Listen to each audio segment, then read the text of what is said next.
bolj kot to, kaj nekdo zna, me je vedno zanimalo, kaj se nekdo pripravljen naučiti, pa če je pripravljen pač napredovati, pa iti skupaj s svojim nadrejenim skozi zgodbo, ne, ki je valjda vnaprej skomunicirana. Ko se to zgodi, vemo ABC. Ko se to zgodi, ABC. Ne. Če se zgodi, vemo, kjer tipko pritisniti. Ne. So te krize večkrat bolj obvladljive.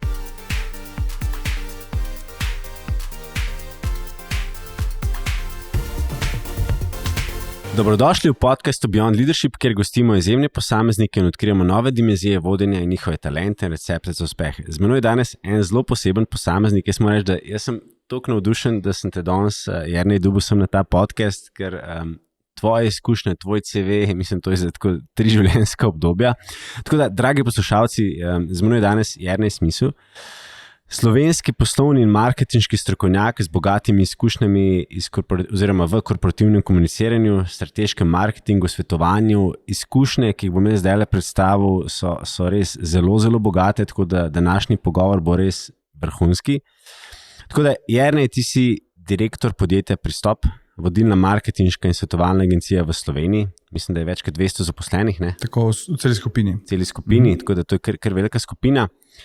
Član upravnega odbora oziroma izvršnega odbora Društva za marketing. Sem bil, ja. Nisem več, že 1-2 mandata. Predtem si deloval kot globalni direktor marketinga v Vidi, to je v bistvu Hisense. Hčerinsko podjetje. Na nek način hčerinsko podjetje. Ja. Sedež je bil v Atlanti, če se ne motim, tako da izkušnja iz Amerike. In bil si direktor za korporativno komuniciranje in strateški marketing pri novi KBM, OTP. Tudi to vrhunska izkušnja. Potem dolga leta si bil zaposlen v pivovarni Laško, nisem šel prav pogledat, skoraj 8 let, kjer si vodil področje korporativnih odnosov, bil zadolžen za sponzorstva v času, ko je bila pivovarna v bistvu ena največjih sponzorjev slovenskega športa. Tukaj si šel od vodje marketinških raziskav, od vodje korporativnega marketinga, PR-ja do glavnega za v bistvu korporativne zadeve. In ti si bil tudi en del ekipe, ki je prišla za restrukturiranje, ko je prišel v igro Heineken. To definitivno se bo dotaknila. Poleg poslovnih nalog si bil aktiven tudi v športu, predsednik rokometnega kluba Celje Pivovarna Laško, takrat je bila Celje je izjemen klub, vemo vsi, da smo bili tudi prvaki. Član upravnih odborov nogometnega kluba Maribor, košarkaškega kluba Cedevita Olimpija, je član večjih nadzornih svetov gospodarskih družb.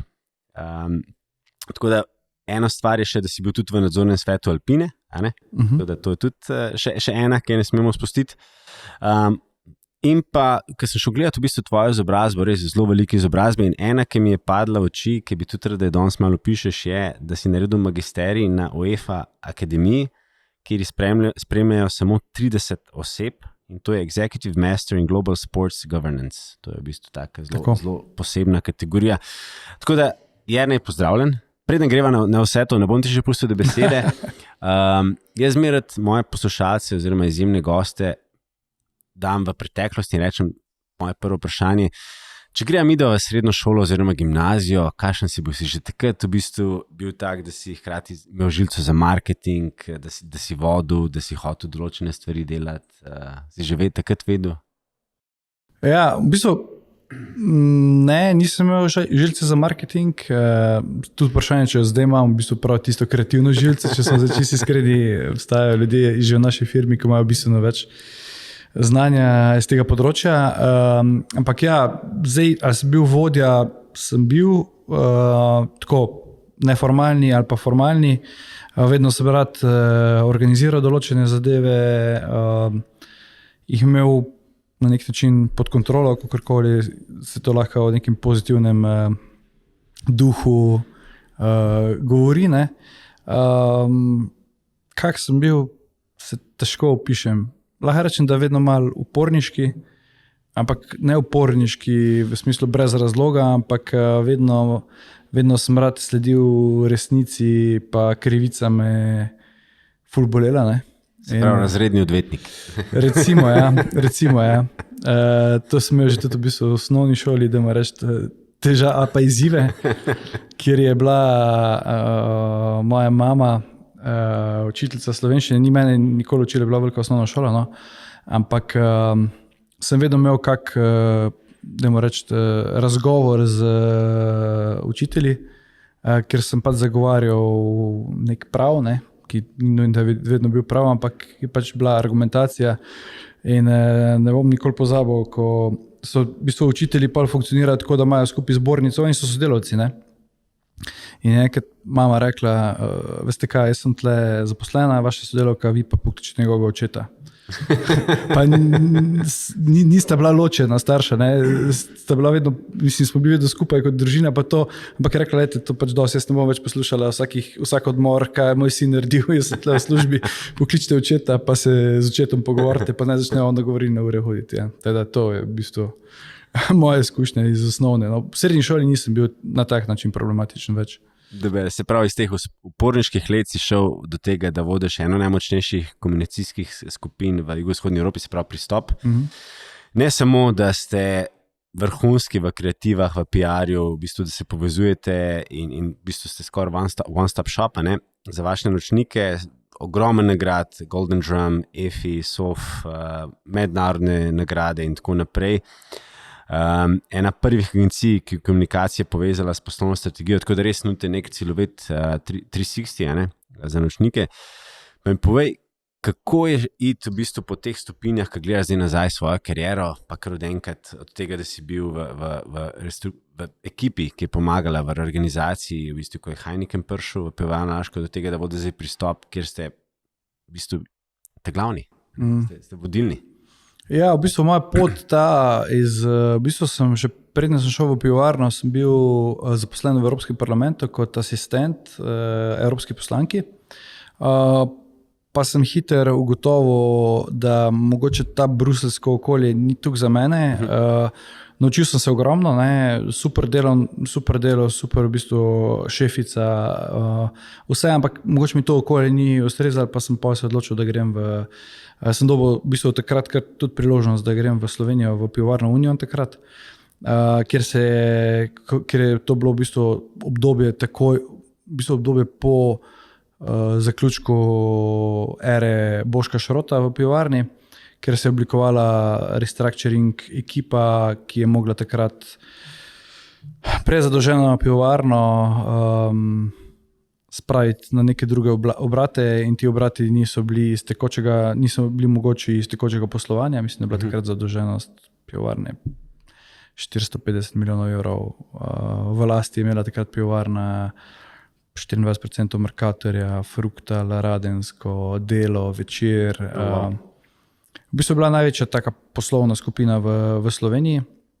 Zdaj sem pozabil takrat, kakšne so bile takrat številke z vidika konsolidiranih prihodkov, ampak to so bile ogromne številke, velik cash flow in v bistvu ekipa, ki je bila takrat na čelu z Dušanom Zorkom, je se takrat začela ukvarjati z rešitvijo tega vozla. Najprej je bilo treba v bistvu doseči sporazum z bankami, potem odprodati vse non-core biznis naložbe, ki so bile, ne. Potem pa na koncu še dokapitalizacija matične družbe, torej Pivovarne Laško, ki se je v bistvu spremenila v to, da je prišlo do prodaje Heinekena, da je Heineken pol prevzel in s tem tudi bil zaključen ena ta era, ki se je začela v bistvu z pivovarsko vojno. Zdaj mislim, da smo en dokumentarc na televiziji Slovenija gledali na to temo. Ja, je bilo nekaj, ja. Deva se malo dotakniti, okay. Greš v nek restructuring, rataš del ekipe, v Pivovarni Laško oziroma v Unionu si bil kar nekaj časa, pride Heineken si tam, potem pa greš naprej. In sicer takrat si šel potem kot globalni direktor marketinga v Video, ne? Ne, v bistvu sem šel iz Pivovarne Laško Union v Novo KBM. V Novo KBM, ok. Ki je tudi takrat dobila v bistvu nove lastnike. Zdaj, če čisto kronološko gledamo, mislim, da je Apollo prevzel Novo KBM leta 2015, Heineken je prevzel Pivovarno Laško Union leta 2016 in jaz sem pol 2018 šel iz Pivovarne Laško Union v Novo KBM.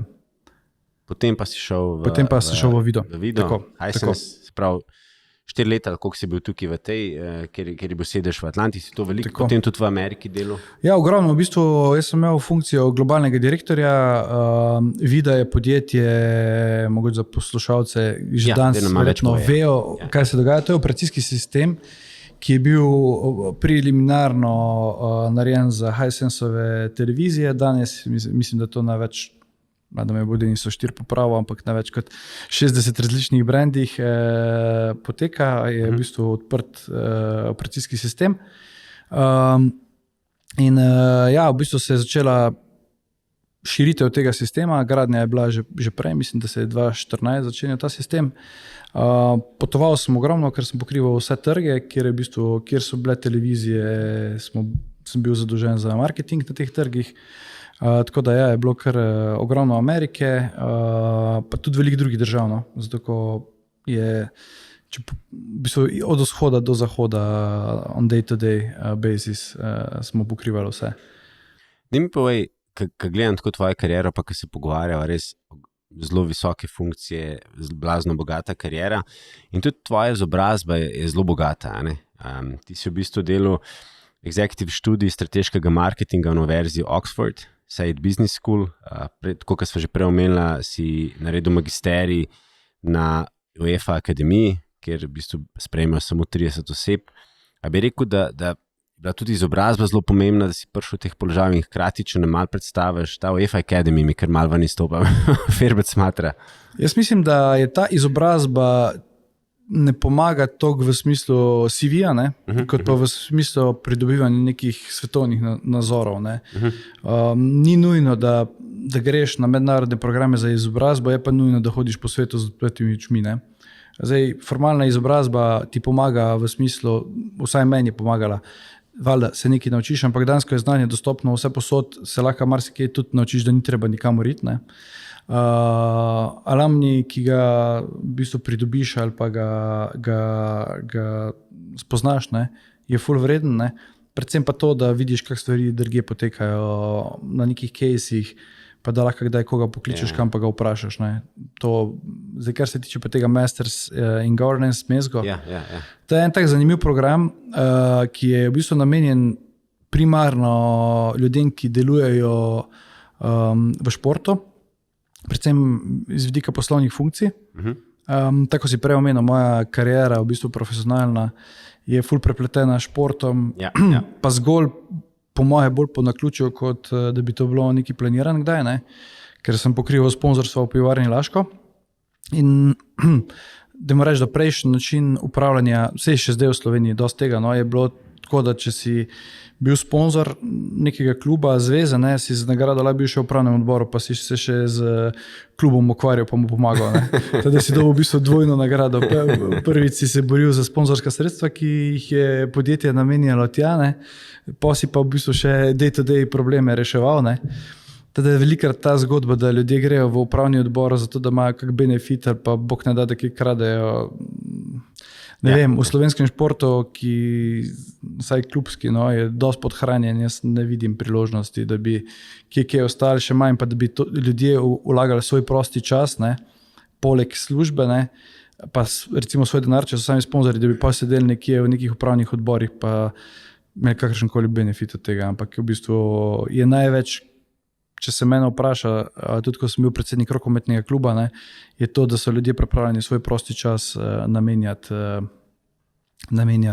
temu, da pomagajo reševati neko zgodbo, ki je mogoče esencialna za lokalno okolje, kjer trenira 200, 300, 500 otrok in je pač to neka družbena odgovornost. Zdaj pa, če se vrnem na mezgo, kaj je bilo v bistvu vprašanje, zdaj sem malo zašel, sam se mi zdaj valuable, to povem. Je v bistvu super program, spozna super ljudi, program je narejen tako, da je sestavljen iz, mislim, da 6 modulov, ki trajajo po en teden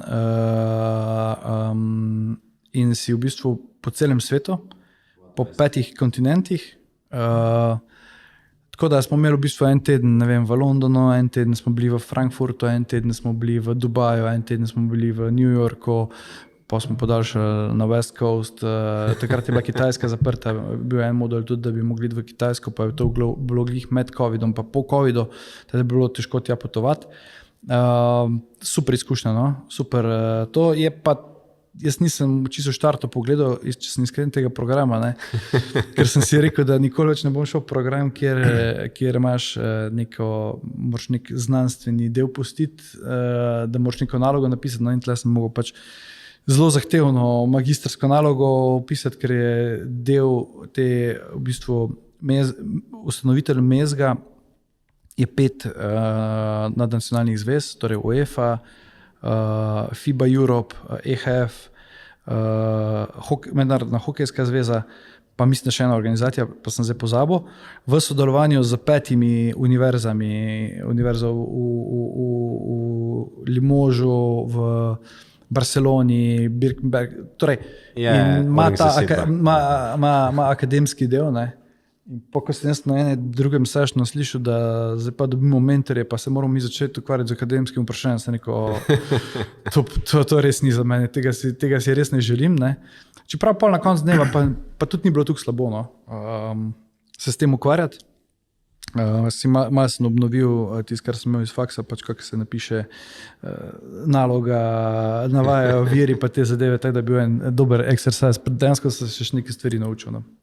Daj mi povej, ko ima oseba, ki je toliko zemlja, ki ti, mislim, toliko bogata karijera, toliko nekih izkušenj, pa hkrati toliko nekih klubukov, pravni odbori, si direktor tam, vodiš to, nadzorni svet in tako naprej. Kako se organiziraš? Imaš kakšno skrivnost, ki lahko deliš našim poslušalcem? Se ti pripraviš čez vikend, za naslednji teden, en dan prej zvečer, za naslednji dan, imaš sestanke bolj zjutraj, kako se organiziraš? Ja, več funkcij, ko imaš, teže jih je spraviti v urnik, ne? Pa ponovadi to delaš na račun privat življenja. Ne? Je pa res, ne, da nekje je meja, koliko funkcij naenkrat lahko nekdo upravlja, ne? Tako da mislim, da bi tudi te zadeve bilo fajn omejiti, ne? Zato ker sploh v teh vseh organizacijah, kjer je v bistvu so ljudje, ki dajejo svoj prosti čas, ne, pa dajejo vrednost temu, ne, je dejansko ful pomembno njihovo znanje, ki ga delijo, no, z organizacijami. Ne. Za tiste, ki so profesionalne funkcije, so vedno na prvem mestu, potem pa so volonterske, če temu tako rečem. Ne. Teda jaz sem imel en v bistvu način, da kadar sem imel seje nadzornega sveta gospodarskih družb, sem si praviloma en dan prej vzel dopust v službi, pa sem pač se prebil čez gradiva, da sem jih recimo razumel, ne? Kar je zelo težko, ko pač dobiš, ne vem, par 100 strani gradiv iz področja, ki ni tvoje domače, ne? In da zdaj kar to razumeš vse, tudi ne?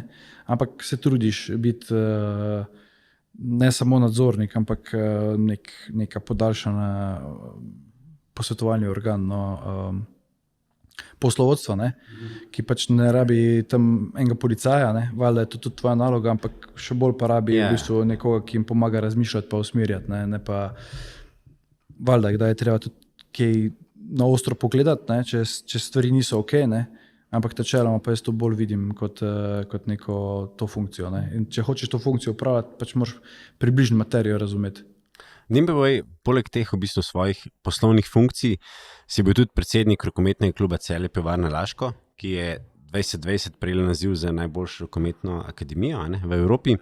Bil si tudi v upravnih odborih nogometnega kluba Maribor, košarkaški klub Cedevita Olimpija in tako naprej.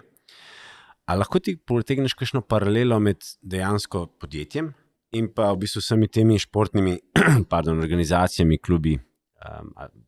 Mislim, verjetno si ti tudi svojim magisterijem pa svojim znanjem zelo veliko prispeval, ampak a je kakšna paralela, je to čisto drug svet? Ne, mislim, problem je vseh teh športnih organizacij ali pa klubov v Sloveniji, ne, da so totalno kadrovsko podhranjeni v smislu upravljanja tega, ne, in da je recimo tle, ko si pa prej omenil, biti predsednik nekega kluba je še ena dodatna služba, ne. Ni, da pač prideš na tekmo, pa se imaš malo fajn, pač predsedniki slovenskih klubov dnevno skrbijo za operativno vodenje teh, kljub temu, da so v klubu direktorji, kljub temu, da so zaposleni, ki se ukvarjajo z neskončno stvarmi na dnevni ravni, ki pridejo, ki se jih od zunaj sploh ne vidi. Predsednik se pa resno ukvarja z velikokrat s preživetjem kluba, ne? Torej, je paradoks, ne? Najprej greš kandidirati zato, da te pač izvolijo, potem pa si s svojim premoženjem odgovoren za funkcioniranje, ne? Potem pa po vsaki tekmi dobiš še 1 tono komentarjev ali pa SMS-ov ali pa tega, kak je vse narobe. Teda v bistvu je res tak mal mazohistična zgodba, ne? Tako da vsak, ki to dela v svojem popoldanskem času, je sam kapa dol, ker to je še ena služba, pa obremenitev bistveno večja, ker je šport, ker recimo športna organizacija je poleg tega, da mora imeti neko stabilno poslovanje, da lahko zagotavljaš v bistvu day-to-day operation, je še vezan uspeh na nekaj, na kar nimaš vpliva. To je pač športni rezultat in žoga je okrogla. Zato je pač vse zanimivo. V Sloveniji smo tiste vrste navijači, da gremo tam, ko so zmage, tam, ko pa so porazi, pa pač ne gremo, niti ne podpiramo tega, znamo pa hitro povedati, kaj je narobe, pa kdo je kriv za to, ne? In je zelo taka specifična funkcija in vsak, ki se pač to odloči upravljati, ima moje največje možno spoštovanje. Se pravi, kapo dol. Ja, res kapo dol. In no, iz tega vidika, to sem hotel reči, so usporednice, ne? Zato ker, ampak jaz mislim, da so športne organizacije poleg tega, recimo v firmi, mora biti poslovanje in če je poslovanje ok, so načeloma lastniki pa shareholderji zadovoljni, ker če je poslovanje ok, so tudi zaposleni zadovoljni, ker pač imajo nekaj od tega. Ne? V športnem klubu je pa to osnova, ne? Pa mora biti pa še rezultat. Pa še navijači zadovoljni. Ja, še navijači, zaradi tistih, ki se to dela. Ne? Tako da je v bistvu je podobno, sam je še nadgradnja. Ne? Tako da bi pač, ne vem, zdaj bil v agenciji, pa bi rekel, da mora agencija v redu funkcionirati, pa vsako leto mora vse nagrade pobrati. Vse drugi tudi tekmujejo, ne? Ja, v bistvu zanimiva prispodoba. Da mi povej, zelo vprašam, veliko teh nekih funkcij si imel, se pravi, od Heinekena oziroma Pivovarne Laško, Nova KBM oziroma zdaj OTP, potem si bil v Vidi, ki je Hisense, razni te upravni odbori in tako naprej in zdaj si direktor podjetja Pristop. Ko si v teh tvojih velikih funkcijah postavljal ekipe, kaj je recimo te pomemben? Kakšne lastnosti iščeš? Kaj ti je pomemben, ko si gradiš to ožjo ekipo? Na kaj si pozoren? Meni je v vsem tem času bilo daleč najpomembnejše, da so se ljudje pripravljeni učiti. Ne? Normalno, da za vsako delovno mesto moraš imeti pač neko kvalifikacijo, ne? Ampak bolj kot to, kaj nekdo zna, me je vedno zanimalo, kaj se nekdo pripravlja naučiti, pa če je pripravljen pač napredovati, pa iti skupaj z vodstvom konec koncev ali pa svojim nadrejenim skozi zgodbo, ne, ki je valjda vnaprej skomunicirana.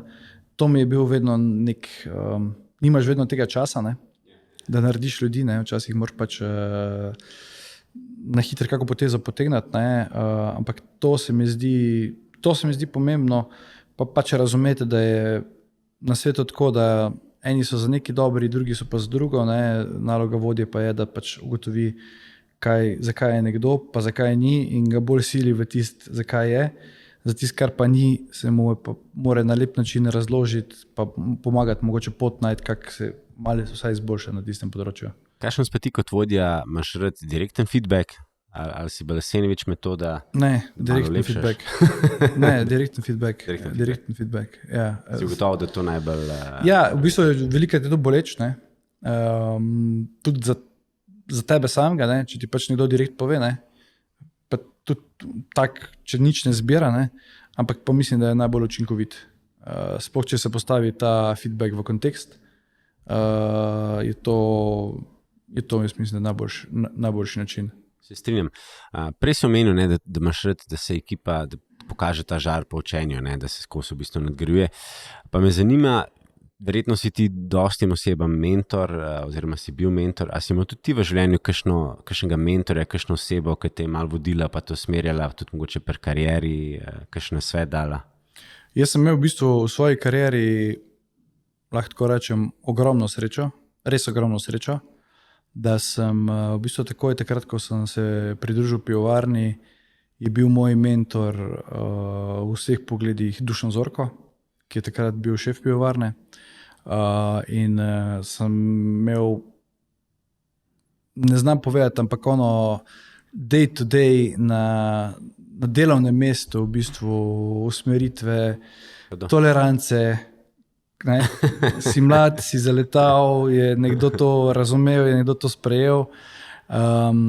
Tudi pol, ko sem v bistvu odšel iz pivovarne, ko sem šel na banko, sem imel v bistvu za šefa Johna Denhoffa, ki je v bistvu tudi tudi mentor, tudi svoje poslanstvo kot nekdo, ki je prišel iz tujine z ogromno znanja, z ogromno izkušnjami, je razumel tudi, kaj je njegova naloga v razumevanju lokalnega okolja. To sem to in pol, ko sem odšel v bistvu v moje dobe na banki, je bilo v bistvu sorazmerno kratko, 1 leto pa pol, ampak zaradi tega, ker je slučajno ta vida mi prišla, čisto po slučaju. In ker sem bil iz rokometnih krogov, sem poznal Franja Bobinca, ki je bil takrat podpredsednik Hisensa. In enkrat klical, če imamo čas, da bi se dobili, da imajo en full dober projekt, pa da ima on občutek, da bi mogoče fitu, pa ono tretje, pa sem rekel, ja, ok, ne išče službe, ampak gremo pač pogledat. Ne? In pa je dala besedo, videl sem ambiciozen projekt, tujino, in sem bil pol tam znotraj Hisensa z Franjem pa z Alenko Potočnik super sodeloval. Ne? Mislim, jaz gledam vedno, da je nekdo mentor, ki je starejši od tebe, pa ti lahko tudi mlajši učijo, se ne pravim, ampak tako, ima nek seniority. Ne? In tam sem imel enega super šefa, Gaja Edrija, Izraelec, ki je CEO Vide še zdaj, ki je tudi v bistvu imel ta način, da hoče razvijati svoje sodelavce, ni bil ono, ne. In tudi zdaj, ko sem šel v pristop, v bistvu sem se odločil, da grem v pristop iz Vide po večjih pogovorih s Primožem Pusarjem, ne, ki je tudi enciklopedija, obvlada posel, dolgo časa je na sceni, ogromno se lahko naučiš od njega. Tako da sem imel skozi vso to kariero, sem imel vedno srečo, da sem imel ljudi, od katerih sem se lahko učil. In enkrat mi je en kolega rekel, prijatelj, da ko pač imaš 2 isti ponudbi, ne, poglej, kdo ti bo šef, pa od koga se boš učil. In sem si to vedno ful zapomnil. Poglej si hierarhijo, pa boš videl, v kakšni organizaciji si, ne, ali si pač do plafona prišel že takrat, ko si sprejel. Ne. Sicer je to super, če si verjetno star mal pred penzijo, ne. Če si pa v neki fazi, ko hočeš se učiti, napredovati, ne, je pa ful pomembno, kdo je zraven tebe, pa na kak način te usmerja. Se strinjam, v bistvu zelo dobro razmišljam, zelo dobro nasvet od kolega. Ne? Ja, ful dobro. To smo hvaležni že od nekdaj. Ne? Dejva se malo dotakniti zdaj pristopa. Ena najmočnejših komunikacijskih skupin v jugovzhodni Evropi, strank ne bomo omenjali, ker praktično mislim, da skoraj ni podjetja, s katerim ne bi nekaj delali, od korporacije do tudi manjših podjetij. Ogromno nekih nagrad, pa mi povej, kako je voditi pristop, kako je, ko si prišel sem, si že nekaj časa tukaj, si že uigran, kako izgleda tvoj delovni dan, recimo?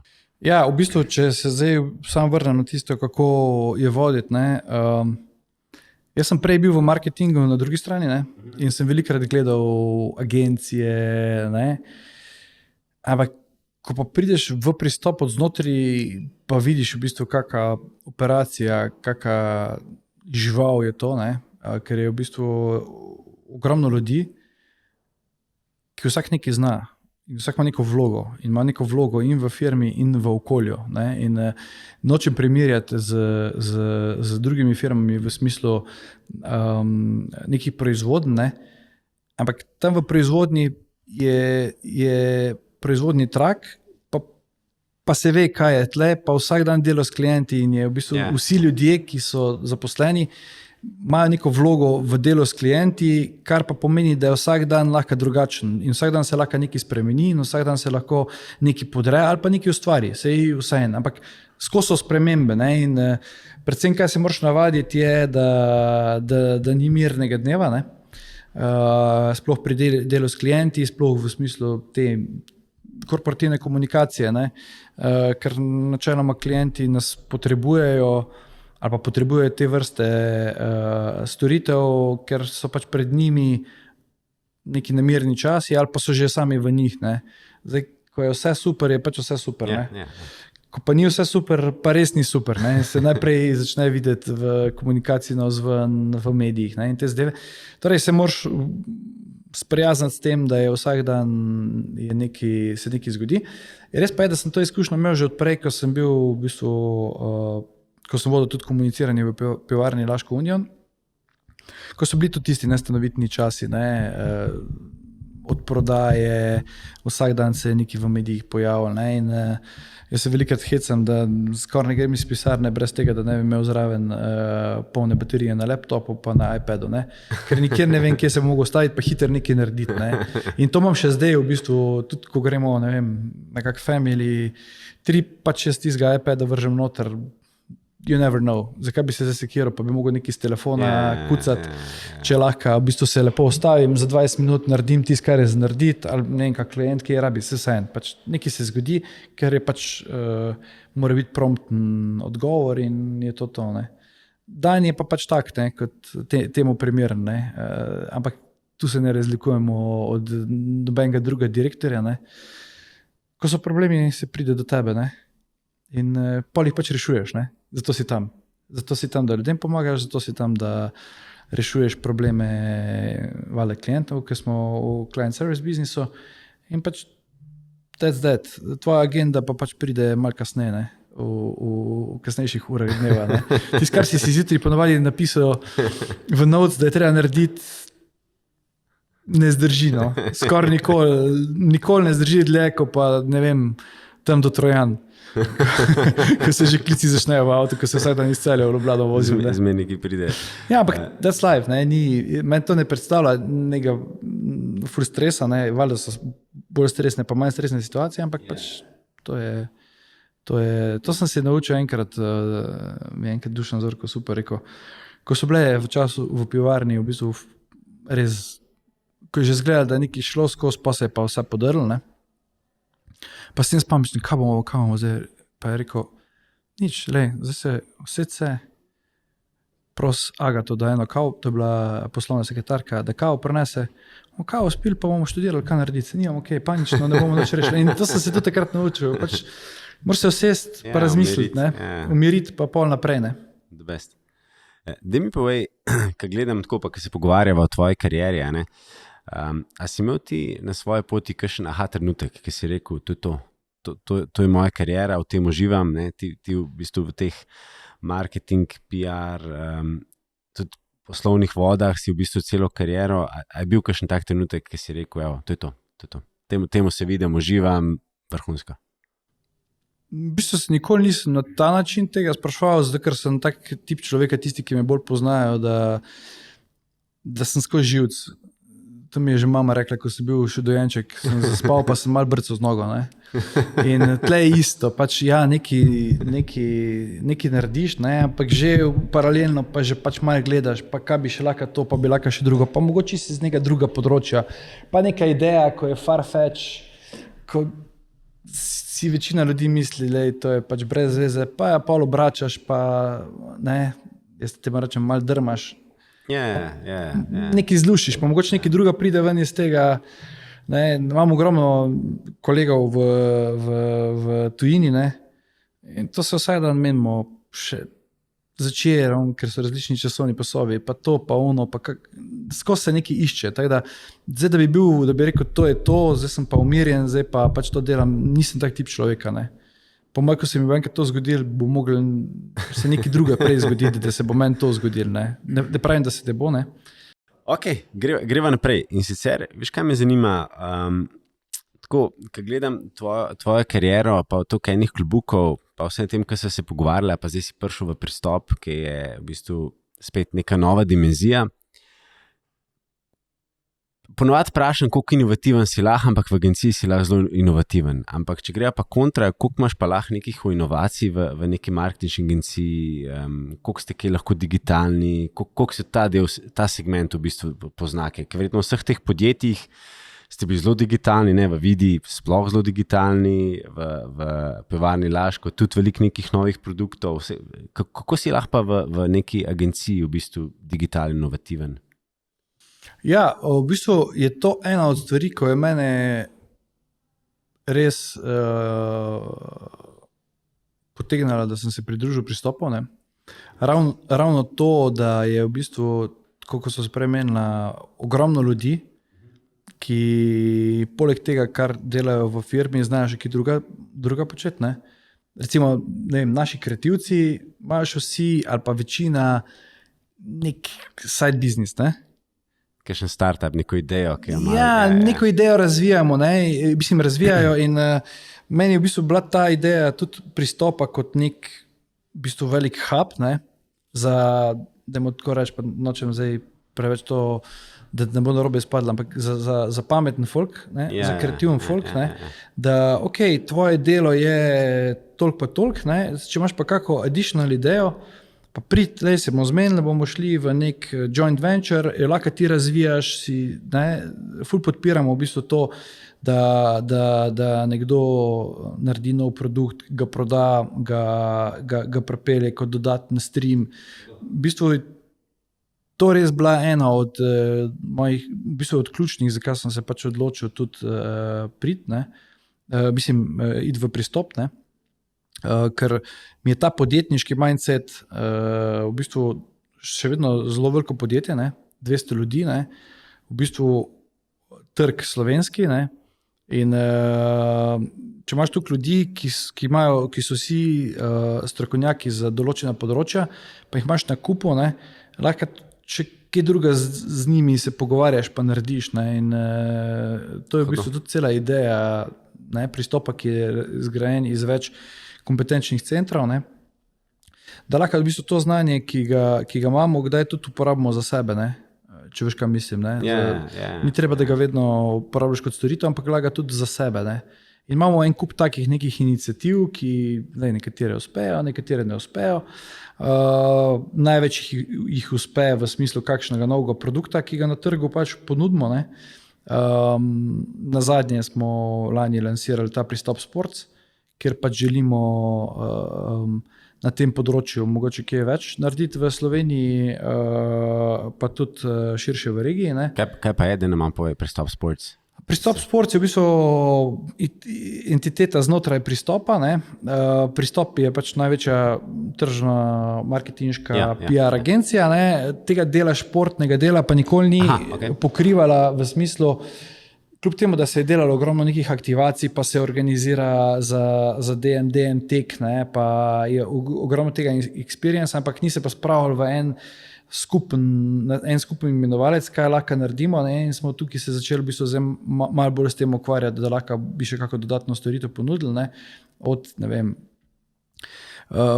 pogajanj za kakšne pogodbe, pa ne v smislu legal, ampak kaj mogoče kjer brand rabi, in jim ta klientom nuditi to pomoč, to ekspertizo tudi iz tega področja, ki ga zdaj v bistvu nismo delali.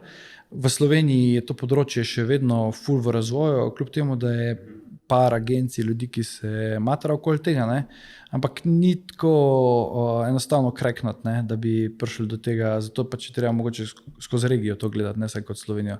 Slovenija nas je to, ko je, pa karte so kar razdeljene. Je pa se da to znanje mogoče uporabiti v širšem smislu.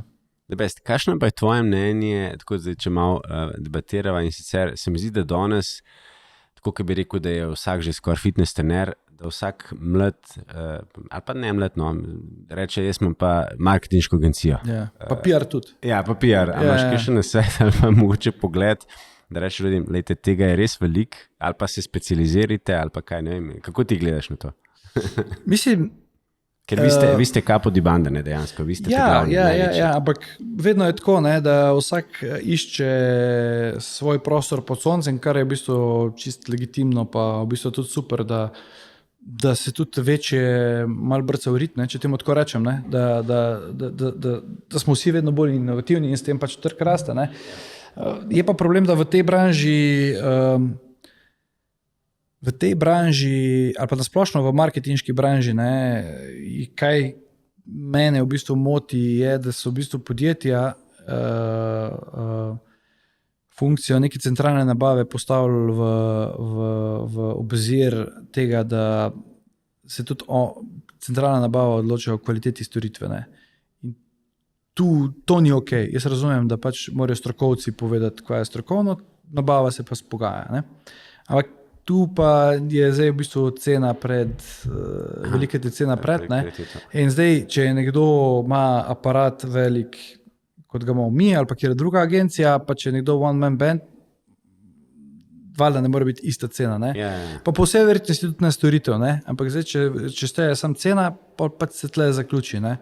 Ampak na srednji rok se itak vidi, ali morajo ti, ki so one-man band, ogromno investirati, da postanejo relevanten player, ne? In lahko seveda kot neka nova firma, tudi procese v firmi čisto drugače postavi, pa je bolj učinkovit, kar je v bistvu nam stvar, da tudi mi moramo biti bolj agilni, ne? Če pa tega ne naredi, pa slej prej naročniki tudi gotovijo, da za neke večje stvari vsaj ne rabijo pač imeti nek večji motor odzad, pa sigurnost. Ne, vse koncev že tako je, če si sam greš na dopust, noben namen s tebe ne dela, greš na bolniško, mislim, že čisto iz teh osnovnih stvari, ne, plus to, da če pride do kakih konkretnejših zadev, je vedno fajn imeti ekipo, s katero se pogovoriš, kaj narediti. Recimo, nam je prednost ta, da imamo prostore vse v enem nadstropju, ne? In ko se zgodi kakšna kriza, pa to se 3-4 pohodnikih naberemo, pa in imamo hiter tudi različno mnenje, ker mogoče jaz čisto drugače vidim, ko pa nekdo drug, ko pa ni obremenjen s tem, ali pa je on obremenjen, pa jaz nisem. Ne? Tako, lahko predebatiraš, pa pol klientu daš pač neki feedback, ki ni sam to, kaj jaz mislim, ne, v tistem trenutku, ampak je del nekega širšega premisleka. Ne. Top. Ne, to je zmer dobro. Saj tudi jaz sem zmer bil zagovornik, da če si v nekem vodstvu oziroma odboru upravnem, karkoli, da je dobro, da imaš različne poglede. Ne moraš jih imeti. Ja, če imaš iste poglede, pol je zelo slabo. Sam to je napredek, vse ostalo je težava. Ne. Deva se, jaz red malo sprovociram in sicer, če bi šel ti zdaj v preteklost in bi srečal mladega sebe, kakšen nasvet bi si dal? Ne bom te vprašal, kaj je spremenil, ampak kakšen nasvet bi si dal? Kaj bi si rekel? Vse bo okej.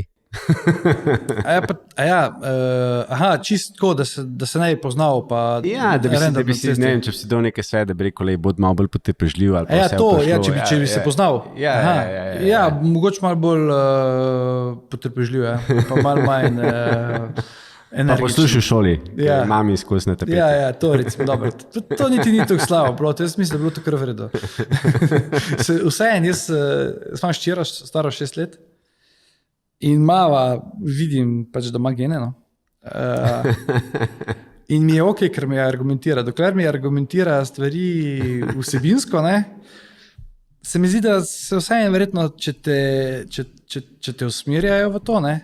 Jaz sem imel doma tudi to prednost, da starša me nista omejevala, ne, v smislu, sta me podpirala ves čas, no. In se mi zdi, da je to fajn, da pač tudi določene kompetence se tudi preko tega razvijajo, kljub temu, da ti včasih kot staršo malo tečno, ne, da te tam hčerka zaslišuje, pa da ti pač argumentira, to si mi pa včeraj rekel, ne, to pa ne bo ok, ne. Ampak po drugi strani pa vidiš, da posluša pa razmišlja, ne, tako da je treba to usmerjati, ne. Ne, da best, se strinjam. Deva se še malo mogoče to so samo reči, upam, da ne bo preveč sodelavcev to poslušali, ne. Ful mi je fajn, ko kdo pride s kontraargumentom, ampak ne zato, da je kontraargument, ker zdaj pa ti me spovejo, da je drugačen, ampak jaz pa mislim to pa to zaradi tega pa tega, ne.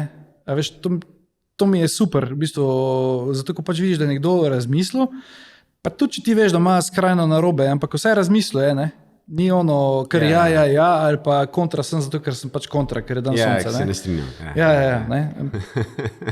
Ok, zdaj pa greva na provokativno vprašanje. Se pravi, če bi pa šel nazaj, a bi kaj spremenil?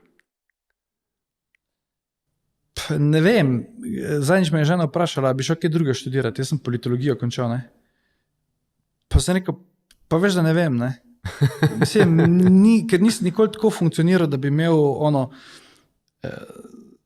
full career path, da bom pa zdaj full planiral, pa full naprej 4 leta razmišljal, zdaj pa se bom z onim hodil na kavo, da bom od njega to dobil, pa z onim na kosilo, da bom to dobil. Pač stvari so se dosti dogajale, pa šofiraš, ne? In še zdaj sem tak, da v bistvu tudi ko določene stvari delam, rad sem premočrten, ne, torej, kar se tiče določenih vrednot, ne, da se pač ne odstopa, ne, ali pa se ne hodi preko, ne, ampak drugače so pa dosti fleksi, ne, tudi ko se v kakem poslu pogovarjamo, brez problema zapivotiramo, če pač nekdo pride z boljšo idejo, pa lahko tle skrenemo, why not, ne bi zdaj ustrajali. Po moje to tudi zaradi tega, ker nikoli nisem bil tak, da bi zdaj si pa delal v naslednjih 3 letih, imam pa to za cilj. Kar je verjetno slabo do določene točke, ne. To se vedno začne tisto, ko si reče za novo leto, evo, dajmo si zdaj 5 stvari napisati na tablo, pa se jih držimo, ne.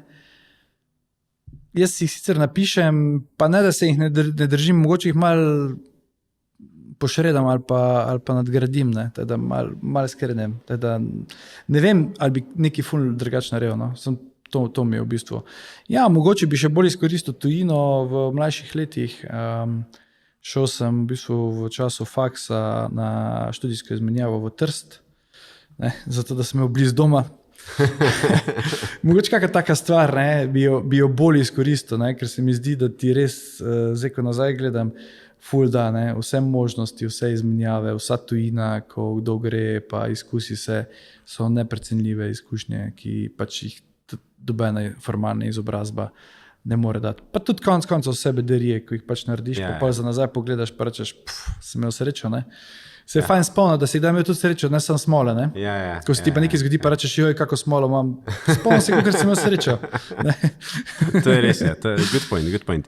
Daj mi povej, tako me zanima, ti si strokovnjak na večjih področjih, se pravi poslovni marketinški in tudi pristop je tak nek celovit ekosistem od komunikacije, brandinga, digitala, PR, poslovno svetovanje in tako naprej. Pa me zanima, ko ti spremljaš medije, pa ne vem, od tega, da vidiš razne oglase, reklame, do ne vem, kakšne politike, ki govorijo, do kakšne krizne situacije, a sedaj sam pri sebi tudi rečeš, to so pa tako narobe naredila, pa to bi mogli pa tako narediti. A kaj komentiraš? Itak. To je del folklore, to imamo skupine, ko se te pogovarjamo, pa različni, ne. Mi tudi izbražemo, mi nismo zdaj sovražniki, ne. Pač pogovarjamo pa to, ne, ampak ni pa zdaj, da boš to javno komentiral, ker pač vsako je nekaj naredil, zdaj, če govorimo o marketinških kampanjah, je naredil, ker je pač mislil, da je najboljš, ne, in sej to pa smo mi, ali pa jaz, ali pa kdorkoli, da mi se sodo, kaj je dobro, pa kaj je narobe, ne, če je naročnik zadovoljen, super, ne. Ampak ja, včasih, ko pa kje vidiš, ampak še enkrat, jaz nisem poklicen, da bi to sodil. Jaz lahko pač rečem, kam mi je všeč, ampak moje mnenje je približno tukaj vredno, kogarkoli druga, ne. Zato se jaz tudi, recimo, v to delo v firmi sploh ne vtikujem. Imamo kompetentne ljudi in to je to, ne. Zdaj, kar se tiče tega, ta PR mi je bolj blizu, no, čisto po naravi, ker sem več časa tudi to delal, ne. Tam pa pač vidiš, joj, ne. Pa kakšen krizni PR, pa rečeš, tudi so ga pa usrali, ne. Ali pa rečeš, lej, se prej sva v enem kesu govorila, ne? Vidiš top spin, kljub temu, da zgleda cela zgodba, cel shit, ne? Ampak ti znotraj tega vidiš, da je nekdo spivotiral, ne? Ker zdaj, če je vse narobe, ne more nekdo prikazati, da je vse dobro. Lahko pa znotraj tistega, ko je vse narobe, se že neki zametki naredijo, da ne more biti ful narobe. Naprej, ne? Sprav, načeloma bi bila teza, da vsaka korporacija bo imela enega kriznega oziroma strateškega PR-ovca ali pa agencijo, ki takoj pomaga. Ja, jaz mislim, da ja. Jaz mislim, da kaj mi je bilo v bistvu všeč, Heineken je v bistvu prva firma, ko sem to videl, multinacionalka. Oni so imeli že od samega začetka vlogo v upravi v Amsterdamu, Corporate Affairs Director. Ne? To je v bistvu nekdo, ki skrbi za vse odnose z deležniki. Ne? In zdaj, če pogledaš branžo, ne, kjer so oni pač, recimo v tem primeru Heineken, pa pač do drug, no. Ukvarjajo se z alkoholom, ukvarjajo se z veliko različnimi trgi, veliko nekih risk stvari se dogaja, ne. Ta funkcija, ne, da je nekdo komunikator, pa v bistvu vodi odnos z deležniki, ne, se mi zdi ful pomembna. Zdaj pa, ali je to funkcija, ki je interno v hiši, ali je to funkcija, ki jo nekdo outsourca, je pa stvar prioritet, velikosti podjetja, problemov podjetja, ne? Ampak načeloma je komunikacija, če je komunikacija ves čas, ne, v podjetju prisotna, pa ne govorim samo o zunanjim svetom, tudi z internim, ne, se zelo malo kdaj zgodi res krizna situacija, zaradi tega, ker so protokoli znani, ne? In so scenariji ABC. Ne? Če se zgodi to, odreagiramo tako. Ponovadi se ti krizna situacija zgodi takrat, ko zamudiš komunikacijo ali pa ko narobe komuniciraš. Okay. Takrat je pol vse v medijih, pa se vse zgodi. Ne pravim, da se ne zgodi krizna komunikacija v podjetju, da se, ne vem, komu kaj zgodi, bog ne daj, kdo umre, ali pa ne vem, da najdejo, ne vem, CEO-ja, ko je pač pijan vozil, pa policija ostala. Ampak to so vse situacije, ki se jih da predvideti, ne? Se pravim, ne da se bo zgodilo, ampak ko vemo, ko se to zgodi, vemo ABC. Ko se to zgodi, ABC. Ne? Do interne javnosti, do konec koncev poslovnih partnerjev, do splošne javnosti pa medijev. Ne? Da se te stvari, če so te stvari vnaprej pripravljene, ne? Pa ne, da so pripravljene v smislu, da se bo to zgodilo, ampak pač eno scenarijo, če se zgodi, vemo, kjer tipko pritisniti, ne? So te krize večkrat bolj ovladljive, ko pa da vsi pridejo nepripravljeni, pa še do kako bedarijo naredi, pa kdo se počuti poslanga, da gre pred medije, pa kaj narobe pove, preveč pove, premalo pove, se zlaže. Ne vem, vse, kar ljudje delajo v paniki, ne, se ti takrat zgodi in to pa pač ne kontroliraš več. In pol je pa kriza. Greva še eno vprašanje, preden greva še malo na tvoje osebno življenje in pa hobije in pa tako naprej. In se me zanima, v tej svoji bogati karieri, a je bil kakšen projekt, ki se ga pa takoj spomniš, rečeš, to je pa bilo tako dobro, to je bilo pa res vrhunski projekt, to smo pa dobro spravili v kjerikoli službi, ali pa da je bila kakšna taka zgodba, ki si rečeš, top, to je bilo pa res, sem ponosen, da smo to naredili. Ja, zdaj, da bi enega v bistvu izpostavil. Verjetno jih je bilo več, ne? Jih je bilo več. Največji problem pa je, da mi hodijo tisti po glavi, ki smo jih pač, ne vem, v športu naredili, pa da so bili res neki taki, ne vem, en tak projekt mi je, ko mi je tako zavedno ostal, pa mogoče zato, ker je bil prvi tak res večji, takrat je, ko smo na Evropsko prvenstvo v košarki v 2011, ki je bilo v Litvi, peljali 2 kamiona piva, enega Union pa enega Laško in smo v bistvu cel čas reporting delali tega, torej zraven šel en navijač, vsak kamion pa profesionalni voznik in smo pol iz Slovenije, iz obeh pivovarn sta štartala in sta se pač dobila v Litvi, ker smo takrat združili prvič sponzorstvo Laško pa Union na istem sponzorirancu. To treba vedeti, to bo leto 2011, ne? Ko so se ljudje, prej do začetka pivovarske vojne, so bili vzgajani v to, da se ne smejo marati, če milo rečem. Pa je bila neko obdobje po prevzemu, ko je Laško prevzel Union 2005, ne, do recimo konca tega tajkunskega obdobja 2010, ne, ko se ni veliko ljudi s temi kulturami ukvarjali, pa je bilo prvič ono obdobje 2010 naprej, ne, ko je pa bilo treba v bistvu te sinergije, skupne firme dejansko, ne bom rekel monetizirati, ampak narediti sinergije, ne pa da je pač to problem. Ne? In smo takrat v bistvu sponzorstvo podpisali s Košarkarsko zvezo, pa smo naredili skupno kampanjo, kjer sta Laško pa Union bila v skupni kampanji. Ta se mi zdela ena taka ahead of time. No? Mislim, zdaj izgleda to valjda normalno, ne? Ampak takrat pa ni bilo čisto normalno. Ne? Ni bilo čisto normalno, predvsem iz vidika notranje komunikacije ljudi. Ne? Takrat sta bila za Laško pa z Unijo 2 brand menedžerja, ko nista najbolj strinjala s tem. Ne? Mislim, razumem, on sta vsak za svoj brand skrbela, ker sta bila passionate, sta imela rada, ne? Sta že prej. In recimo to je bila ena taka, se mi zdi, super zgodba, no, ki je pa tudi dosti nekih nagrad požela, ena prva takih sponzorskih aktivacij velikih. Tam je v bistvu, mogoče zato, ker je bila prva, no, ostala. Drugače pa smo ogromno nekih takih stvari naredili, ki so pa, ki niso za javnost. Peva vrhunsko. Peva še malo na tvoje osebno življenje. Sicer, kaj počneš, da malo premaguješ stres? Kakšni so tvoji hobiji?